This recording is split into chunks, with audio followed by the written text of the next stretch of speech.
Salut les randonneuses, salut les randonneurs et salut les fidèles amis de Rive 54. On est retourné dans la vallée de la Moselle simplement parce que la dernière fois, il y a 15 jours quand on est venu, on a quitté la petite rivière La Fensch qui venait donc de Florange et il faut savoir que cette Fensch, quand elle arrive au niveau de la Moselle, elle passe en souterrain sous la Moselle. Ce qu'on n'a pas trouvé, c'est un espèce qu'ils appelaient le réservoir. Alors c'était un truc qui récupérait tous les détritus. Il a été réaménagé et tout, mais on ne sait pas où il est. Alors bon, c'est tout. On est ici actuellement au port d'Illange et on va remonter donc dans une autre vallée pour vous faire découvrir encore d'autres points de vue sur la vallée de la Moselle cette fois-ci. On abandonnera la vallée de la Fensch. Alors de l'Europort, hein, c'est un Europort d'Illange, on est remonté un petit peu la Moselle en direction de Uckange où on va quand même aller jeter un petit coup d'œil sur le Haut-Fourneau 4, le U4 d'Uckange, parce que c'est un site un petit peu exceptionnel. Là on est donc le long de la Moselle, c'est même pas la peine de penser d'aller se baigner parce que déjà elle est sale, puis en plus c'est froide encore. Hein. Voilà, on arrive à l'entrée du parc du Haut-Fourneau 4 de Uckange. Et vous voyez un peu cet immense Haut-Fourneau qui a été effectif jusqu'en 1997 ou 98 je crois. Et puis après, ben voilà, c'est devenu malheureusement un vestige de la sidérurgie. On est remonté sur Famec. Au niveau de Famec, on est dans un tout petit village qui s'appelle Budange. Alors, il y a une particularité à Budange, vous la voyez derrière moi, ils appellent ça la fresque de la fête du pain. Alors, bien sûr, c'est un four banal hein, que vous voyez ici représenté, avec le bois qui est au-dessus. Et puis voilà, donc c'est une belle petite fresque qui n'est pas signée malheureusement. Non, elle n'est pas signée. Que peut-on dire du petit village de Budange? Ben, en plus de la fresque du pain, il y a la chapelle Sainte-Anne. On ne va pas s'y attarder, nous on va remonter un petit peu plus haut en direction de Vitry-sur-Orne pour retrouver un monastère. Donc après avoir vu cette fameuse fresque de la fête du pain à Budange, sur la route qui nous menait vers Vitry-sur-Orne, on a vu l'abbaye de Justemont. Alors c'est souvent qu'on voit cette abbaye de Justemont, on a dit tiens, on va quand même y aller. Alors voilà donc l'ancienne abbaye de Justemont qui est transformée en centre équestre. Bon c'est tout, hein. Donc en plus c'est une propriété privée, donc on n'a pas le droit de rentrer à l'intérieur. Mais sachez que quand vous êtes au rond-point à la sortie de Famec, que vous voyez Justemont d'indiquer, c'est une abbaye mais qui est devenue un centre équestre. Voilà, c'est tout ce qu'on a à dire. On va redescendre maintenant vers Famec et puis aller jusqu'à Morlange, où il y a une magnifique chapelle du XIIe siècle. En redescendant donc de l'abbaye de Justemont, ancienne abbaye de Justemont, pardon, on domine maintenant la vallée de l'Orne. Alors dans cette vallée de l'Orne, vous voyez alors sur ma droite le Snow Hall d'Amnéville, on le voit très très bien. Devant le Snow Hall d'Amnéville, la cimenterie de Romba. Après, l'usine l'aciérie coulée continue de Gandrange, malheureusement elle aussi fermée. Ensuite vous avez Gandrange, vous avez Mont-de-Lange et puis la voie, l'autoroute Nancy Metz Longwy qui est là-bas tout au fond. Hein, voilà. Alors, on a une belle vue quand même sur la vallée de l'Orne. C'est magnifique. Bon, alors on vient de descendre le sentier pédagogique de Morlange et on arrive devant un magnifique monument classé à l'inventaire des monuments historiques quand même, hein, depuis 1845. C'est un joyau de l'art roman. Il a été construit au XIIe siècle. Malheureusement, ben, comme je dis toujours malheureusement, mais à juste titre, les portes sont fermées, on ne peut pas y pénétrer parce que ben, y a des dégradations, il y a tout un tas de trucs comme ça. Mais enfin, c'est vraiment une très très jolie chapelle. Hein. C'est la chapelle de Morlange. Et je vais vous montrer le chemin, une partie du chemin qu'on a fait, pas tout, hein, une partie du chemin pédagogique que l'on a fait autour de Morlange.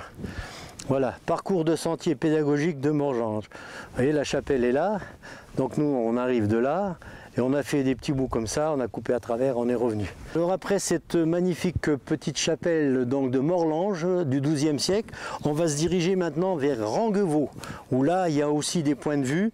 Et de Ranguevaux, on ira ensuite à Saint-Nicolas-en-Forêt. Ah, on n'a pas fini la journée, hein. Qu'est-ce que vous croyez, vous, qu'on s'amuse les randonneurs? Non mais ça va pas, non.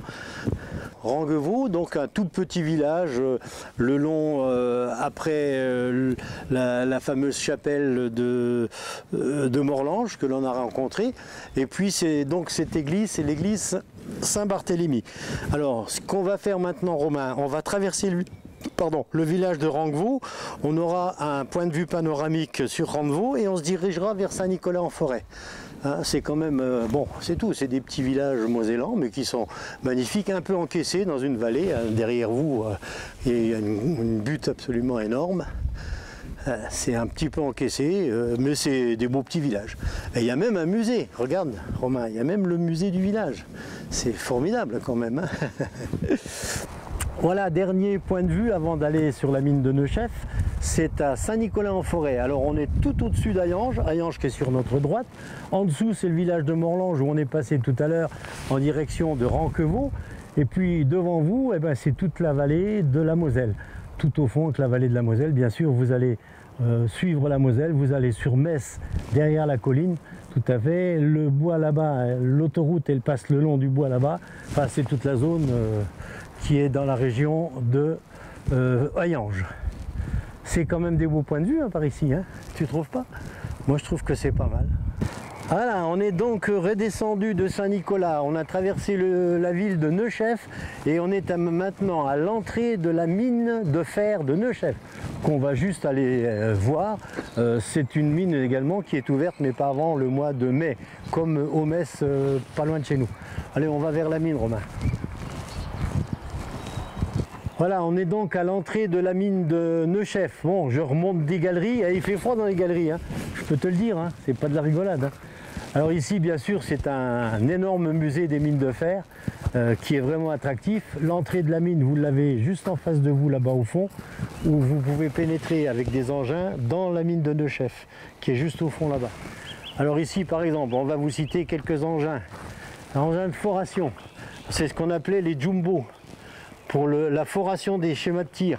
Vous voyez ces mèches qui sont au bout, qu'on avait déjà vu quand on était sur Bazaille, les mèches qui sont au bout, qui perforaient le front de taille et qui mettaient à l'intérieur de la dynamite pour faire bien sûr écrouler le minerai de fer. Alors ici vous avez un énorme engin, camion de transport de minerai. Alors pourquoi bas? Parce que les mines n'étaient pas trop hautes. Quoique elles font quand même des sacrées circonférences, mais c'est ce qui permet de transporter le minerai dans les godets.